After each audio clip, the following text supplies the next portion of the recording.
All it takes is one purchase without the spouse knowing. And we've seen this time and time again on the Ramsey show where one spouse spends over here, the other spouse didn't know about it, and they're calling in going, what do I do? How do I repair this relationship? What do you think is the 3 biggest questions everyone should ask before they get married? Oh, this is a good one. I was just on Chris Harrison from The Bachelor. So I was talking to him and his wife about this and like what questions to ask when you're dating someone, when to bring all this up. But I think one of the best questions to ask is not about, you don't want to ask about, hey, how much debt do you have on the first date? What's your income? Like, what's your life plan? What you want to ask is, what are your views around debt? Just what are your values when it comes to building wealth?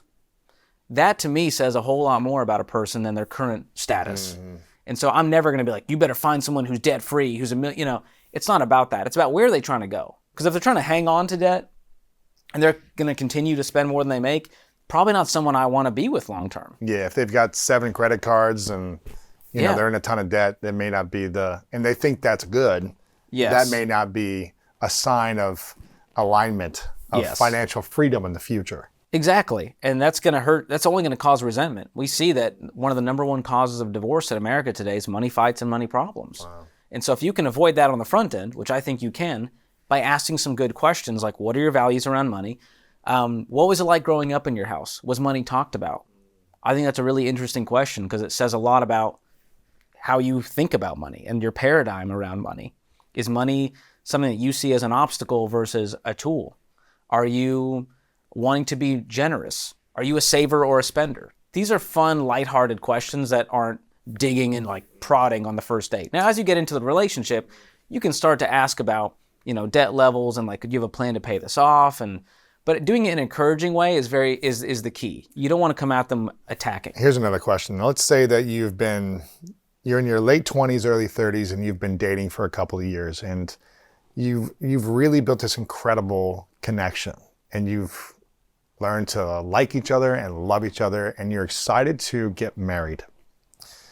But then you start to have these challenging conversations. You start to ask some of these things. Maybe you were too timid, you didn't want to ask about it because life was just good, and now it's into asking about debt, money values, vision around money, all these different things. And you realize you're completely opposite spectrums around values in money. Do you think love is enough to keep a marriage going without a lot of conflict? Or if you're complete opposites around views on money, do you think that is going to cause more pain and friction than the love will keep you together? That's a great question. Based on all the case studies you've seen come through in the Ramsey show and your experience and people what do you think? I think there's a good distinction to make between you don't need to have 2 savers in a relationship to make it work. You can have the free spirit spender and you can have the nerd saver who loves to do the budget. You can have a long, healthy marriage that way. But if you have someone who's saying, I want to hang on to debt, I want to continue to spend more than we make, I don't care, YOLO, forget about the future, and this other person who has, a real fear about like, we're going to be screwed, we're never going to be able to retire, eventually that's going to cause enough strife in the relationship that either you shut down and brush it all under the rug and there's a lot of resentment, or it ends up in divorce. Wow. And that's what we've seen is there's financial infidelity. And one of the... What is financial infidelity? Well, it's not cheating on your spouse, but it's not communicating honestly about finances. This is when you have that other account over here and we bought this thing and I didn't tell you about it because of fear or because I knew what they would say if I bought this thing. And what that does is you lose trust, and relationships are entirely built on trust. And money is a really emotional piece of that trust puzzle. And it's hard to rebuild trust. Really easy to break. All it takes is one purchase without the spouse knowing. And we've seen this time and time again on the Ramsey show where one spouse spends over here, the other spouse didn't know about it, and they're calling in going, what do I do? How do I repair this relationship? And it's less of a financial question at that point.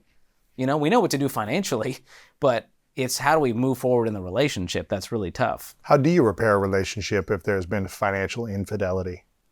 Well, counseling is always a start, and more open, honest communication together over a long period of time. Yeah. And trust is one of those things where I have to see a pattern of trustworthiness, and that takes a long time. Sometimes it can take years to fully repair that because it's always in the back of that person's mind. It could happen anytime now. Just like with a cheater, you're like, They could cheat again. We don't truly know. And so what that looks like is making that monthly budget together, combining bank accounts for transparency. And that's one of the biggest things I've seen today is people are so against combining bank accounts. I'm like, you share a bed, you share DNA, you have a baby together, but you can't share a bank account? Like, this is crazy. So they live like roommates, Venmoing each other back and forth, splitting expenses and hairs, and then wondering why they don't have a great marriage. Interesting. So the best couples I know have full transparency and communication around money. They have combined bank accounts, and they still have their independence. Wow. Lewis has his line item in the budget for fun money. It's not about control on one person's part of going, you can't spend that way. It's, we agreed Lewis has $500 to spend on shoes this month. Right. And she has $600 because that's how it should be. You know? Right. Add some self-care in there. Right. And well, maybe they have like separate bank account for personal and then like a shared combined account or something like that. Are you saying all accounts should be shared? And my wife and I have one shared checking account, and it works the same. Because when you think about a line item in the budget, that's really telling the money where it's going to go. Right. And so setting it to the personal accounts, that's fine. I think it can create a layer of financial infidelity because we don't know, wait, Lewis had all this money. I've seen this happen where they go, I didn't know you had all that money saved up in there. And here's what we've seen. They go, well, that's her debt to pay off. She's going to do that out of her own money in her own account. And so what happens is you lose the we when it comes to relationships and money, and it becomes, yeah, but that's her mistake. She's going to pay that off. And nothing builds a marriage like going, that's her thing to deal with. Like, you got to be in this together. Wow. And so that's a hard thing too. One person brings in a whole bunch of debt to the relationship and you get married. Well, Lewis has been saving $100,000 in a savings account. She comes in with $100,000 and we go, that savings account for that house just turned into the pay off her debt fund. Oh, man. And that hurts. That's got to create some resentment for people, right? 100%. So how do you, that's why you got to choose wisely, I guess. That's part of it. Or know, like, okay, I'm choosing this knowing my money is going to support this debt or this person's past decision-making, right? That got her in this position. You're taking that whole person on in marriage. So not just the good parts you like. You got to accept them. That's one of the reasons, you got to, most people hope for like potential for that they're going to change, but you got to accept who they are when you're getting in a relationship. That's a whole nother conversation around this. Oh, yeah. But that's a hard part that I totally understand. Because one person worked really hard to save up this money and they were diligent and disciplined, and one person made this financial mistake probably before marriage happened, and they're still grappling with the reality of student loans and the car loan, and it hurts. But is there an amount of debt? One pile. Is there an amount of debt where love is not enough? Ooh. That one person has $1 million in debt? Yeah, if someone has got so much medical debt. School debt.